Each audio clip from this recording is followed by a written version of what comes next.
Head coach Jim Tressel joining us now. And Coach, each one counts the same in the standings, so you have to approach them the same way. In theory, Bowling Green comes in. You get out of conference here a little bit, away from the Big Ten. Good time, bad time, as scripted? A little unusual to play a team from out of the conference, especially ones that in-state we normally play early in the year. But, you know, they were a good football team, much better than they were at the beginning of the year, which was probably a good thing that we faced them as they have been getting better and they've been getting a little bit older and so forth. But I'd much rather be playing a Big Ten game, and so our wish will come true next week. Yeah, soon enough you will. We'll talk about that a little later in the show. 105,057 ready to greet you and your honorary captain, Rob Sims. Rob Sims, Seattle Seahawks. It was really good to have him back, and he was really touched that he was here. Well, great stuff there, as it always is, to hear from those meaningful guys in the program. Ted Ginn Jr., right from the start here, very first drive of the game, 12 yards, I don't know, covered 50 or 60 on the play.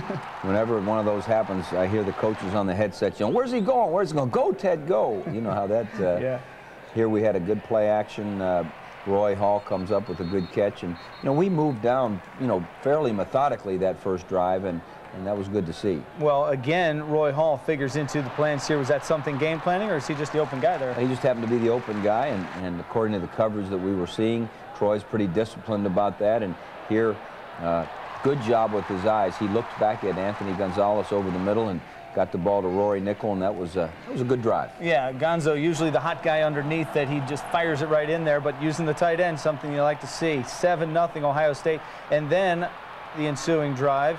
Speaking of using the tight end, yes. The naked route, we call it, without much protection, got that back to the tight end. And I tell you what, I thought Turner's got a pretty darn good arm. Our guys were striking people back there and forcing the incompletion. And then the block was Kurt Coleman, I think, coming across there. And Jamario O'Neal doing a good job of bringing it back and getting great field position. Well, first block of any type this season as well, so you like to see that finally. Yep, we've worked hard at that, and our guys came up with it.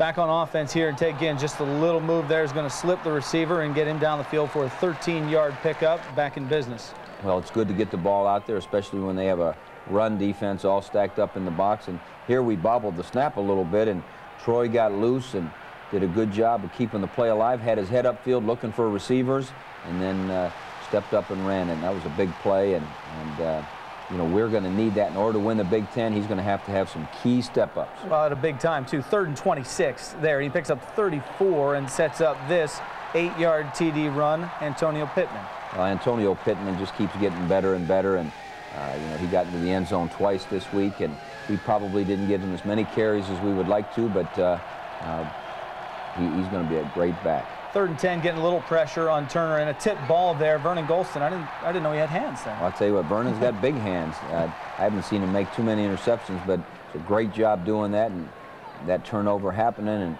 here's Troy on the move out there to Teddy, and you know, moving the chains. Well, turning turnovers, making points out of that, a key thing, making it hurt a little bit. Roy Hall back in the mix here, 13 yards complete to him as the drive continues. And again, good discipline by Troy, good protection by our offensive line. It gives you a chance to move the ball down in scoring position. Here comes Antonio again, right at the camera, and you know, it's good to get him in the end zone. Well, and multiple times as well. His first time this season, he's been in twice in the same game, and both 8-yard runs in this game, and it makes it a 21-0 count. This was a heck of a punt by A.J. Trapasso. Talk about great punt placement, great distance. A.J. Trapasso, I think, is one of the best punters in the Big Ten. Well, and a sweet play on the cover there as well. Tackled at the 7-yard line, so the D can kind of hone in and lock it down, and Bullock is just clobbered there at the line of loss of 1. Our defense did a good job. A lot of different looks Bowling Green came with, and I thought Turner did a good job throwing the football. Here you see the pressure and the sack, and you know, our defense was challenged. Justin Zwick, you wanted him to close out the half here and get a couple of throws? Yeah, we did. We wanted him to try to do a 2-minute drill type thing. I think he went in with 3.5, 4 minutes to go, and had a couple completions. It was good for him to get in there when the game was, you know, still undecided. Yeah, 13 yards complete there, and you know, you put 3 touchdowns on the board, and then that lull kind of sets in. Something you always worry about, I guess. Yeah, you really do. You know, to keep razor sharp when, you know, it just doesn't feel as if the game is, you know, at hand. And now in the Big Ten, you don't have to worry about that because you have to fight for every inch you can possibly get, and that'll start in East Lansing. And also, speaking offensively, and Antonio Pittman, what he's been able to do, you get the offense going, want to get some sort of rhythm going, get some kind of sync going. We've seen him score twice already here in the first half. But on the season, he scored in 11 straight games now, going back to last year. The last guy that did that was Keith Byers back in the 80s, who went like on a 20-game streak. So Antonio has scored in 11 straight? 11 straight games. How about that? Touchdowns. Good job, Antonio. See that? Props from the coach. Here on Buckeye Football Weekly. We're back with more from our second half coming up. We're back to execute our second half, and Ohio State executing some plays in the first half. And Coach, getting out and executing things in the proper fashion, I mean, is that one of the focuses when you come into a game like this? Yeah, it really was, and getting that first drive I thought was good. Now, sometimes that first drive, you know, puts you a little bit to sleep saying, well, you know, this is going to be easy and all of those types of things. But, you know, coming out and seeing some good execution, having some different guys do different things. We wanted to get as many guys in the game as we possibly could. You know, there were some good things that came out of the game, and execution in some phases is one of them. And the guys afterwards talked about the fact that seeing two different quarterbacks, and they kind of knew the tendencies when Freddie was in there versus Turner. But it was good to see that at least and get a work day in that way. And Bowling Green does a good job. They spread you out. They run every concept you can think of defensively. They really went away from some of their base stuff and went to a little bit more of an odd look. Gave us some pass protection communication problems. So, you know, Bowling Green, you know, they do a good job. That's why they've been the West champions or something for the last 5 years of the MAC. I was going to try to give it a go. They're going to show up here. You know, they sent the nice grass, the new grass down from that area, That's right? Bowling Green Signet, turf and equipment, supplied the new field. How did it hold up, do you think? You know, I thought it was good. It was nice and hard. You know, it was a little bit lumpy because it's new, but I thought it was, you know, much better than what we'd had.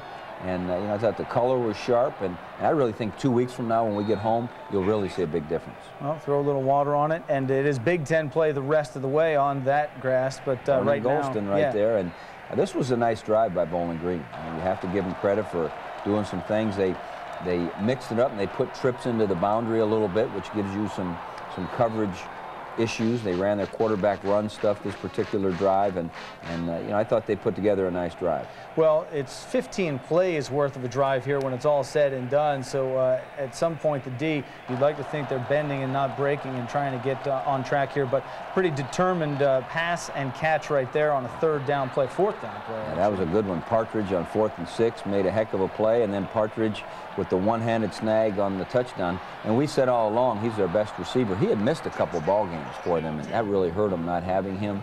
We thought he was a good punt returner and a good receiver. Yeah, well, he shows that he can hurt some people right there and got some pretty good hands. 21-7 the score at this point, and Antonio Pittman back again on a 3rd and 1. I think that's the statement that he can run on 3rd and short. Yeah, Coach. He sure can. Antonio Pittman's a good back. He's a complete back. There you see Troy breaking loose a little bit and getting the ball to Roy Hall, and here we are back in the shotgun a little bit, and good-looking throw out there to Anthony Gonzalez, and you know, we're answering the call, which was important. It just about breaks that one as the 3rd quarter ends in a couple of big drives. You only get one drive here as Bowling Green ate a lot of clock on their drive, and you're eating a lot of clock on this one. 21-7 at this point, but Troy's going to take off here and pick up 10 yards for number 10. Well, you know, and you can see the pass protection was fine. There was no one open at that point, but this time there is somebody open named Ray Small, and interestingly enough, all week long, Ray Small told us he was going to score a touchdown this week, and I was glad he did. Ray's going to be a good one. How about that? He told Troy, he told everyone who would listen. And normally, I mean, he's a valuable guy on the scout team, playing some other teams' quarterbacks. Well, you know, he plays a lot of different things on the scout team. He can play some tailback, he can play some receiver, some quarterback, whatever.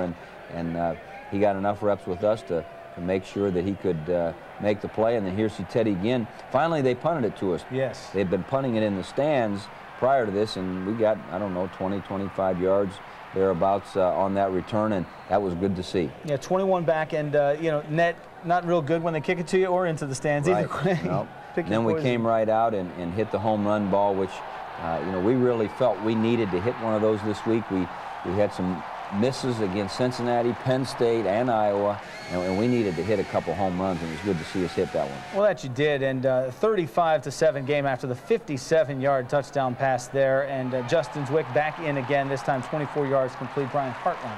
It's good to see Brian get in there. It's good to see Justin under the gun and have to make some throws, and here he finds Teddy, you know, Justin needs to get in there when the game is, you know, still tighter, and here you see Mo Wells moving around. It was good to see him get some carries, and Beanie Wells. And Antonio Pittman probably didn't have as many carries as he will in the Big Ten season, but you know, he's going to be plenty good. And here, I'll give them credit. They hit a little guard pull trap type thing. It looked like up the middle, and 54-yard run, but it was good that we came down and we turned them away. Well, a little speed there on that D too. He wasn't getting away all the way because Donald Washington tracking him down.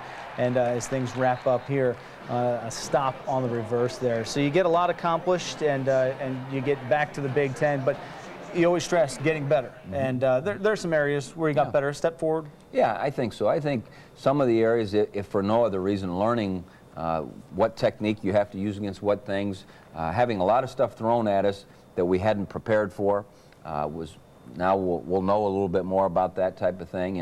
And so, yeah, I think we did get better. We're going to have to make a bigger step to go play those Spartans. You set up the play, the long home run to Ted Ginn. You set that up the entire game? Is that brewing in there the whole way? You missed a couple in the last few games. Yeah. Well, they were playing pretty tight because we'd been throwing so much underneath. They kept moving up. We kept throwing those little now routes and short routes. And we just thought that it was time at that point that we needed to run by them. And maybe we hadn't run by them enough in the game.